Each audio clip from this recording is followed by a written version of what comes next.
Reprise économique engagée, mais pas de changement soudain. Tel est le grand message de la conférence centrale sur le travail économique, qui a rassemblé les hauts dirigeants et décideurs politiques du pays.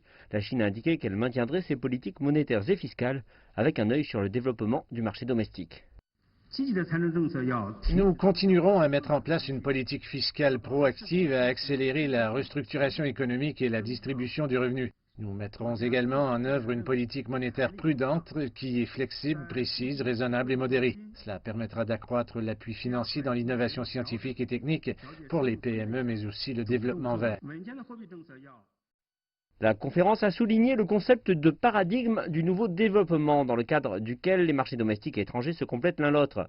Mais les dirigeants insistent que l'accent accru sur le marché intérieur chinois ne mettra pas à mal les progrès de ces réformes.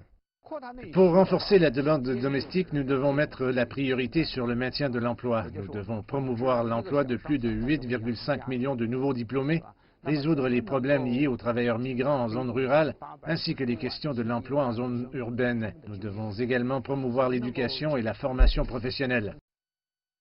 Un autre objectif majeur de la Chine est d'isoler le pays des pressions extérieures. Et pour parvenir à cela, la Chine prévoit d'aller de l'avant en renforçant la construction de chaînes d'approvisionnement plus indépendantes et contrôlables. La décision survient alors que les États-Unis continuent à bloquer les entreprises chinoises en leur restreignant l'accès aux technologies clés et aux marchés, citant des menaces sécuritaires qui n'ont pas encore été prouvées. Et tout en luttant contre les vents contraires, le gouvernement chinois a indiqué qu'il gérerait également la croissance des monopoles domestiques, en particulier dans le secteur du numérique. Au cours des prochains mois, de nouvelles mesures devraient être adoptées quant à la définition de monopole et la protection des données qui, selon les autorités, visent à protéger les droits des consommateurs.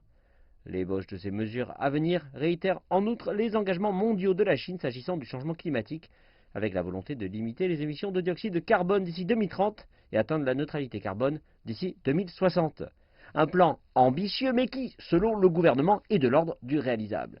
La Chine est la seule économie majeure à avoir enregistré une croissance positive dans une année 2020 frappée par la pandémie.